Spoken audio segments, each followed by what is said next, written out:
Por më tragjikja është kur një nanë vjen tek unë dhe thot që kjo është djali jem, që kjo është burri jem, jo në çdo kur më kanë thonë që janë në Serbi. Edhe fillojmë hapjen, edhe në moment kur fillon hapja, nana ja sheh flokun djalit. Edhe e sheh që është në mesin e diku 20-30 viktimave. Edhe thret, djali jem që ku e kom djalin. Të më thënë një fëmijë 16 vjeçar, që në lule të rinis, të më thënë, i cili në varë e kishë mbërthy babën e vetë.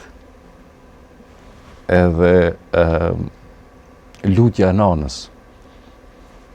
Djali jem, a mundesh me më voruz bashkë.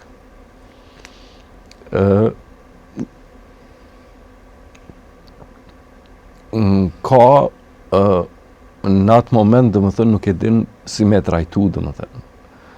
Dhe më thënë, a me kry punën tande, për shka je aty, apo me mbërthy nanën dhe me thonë, këtu jam.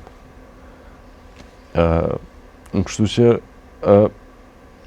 ka përplot momente, po them prapë, të cilat na e paracaktojnë rrugën tonë. Po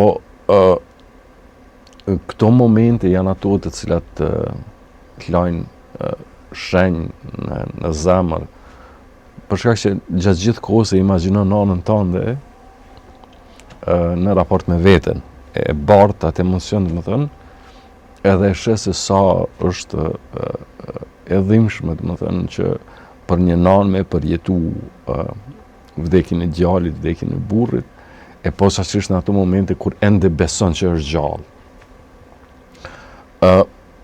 Tash ky emision unë besoj që është shumë i shkurt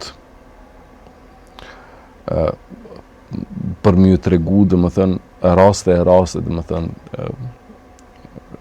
ku njerëzit, dhe më thënë, e kanë janë gjujtë edhe mbi varre, dhe më thënë, të antarëve të vetë familjes, të fëmijëve posaçërisht, dhe me tentu, dhe më thënë, me transmetu posaçërisht të gjeneratat e reja, atë se në për çka kanë kalu njerëzit.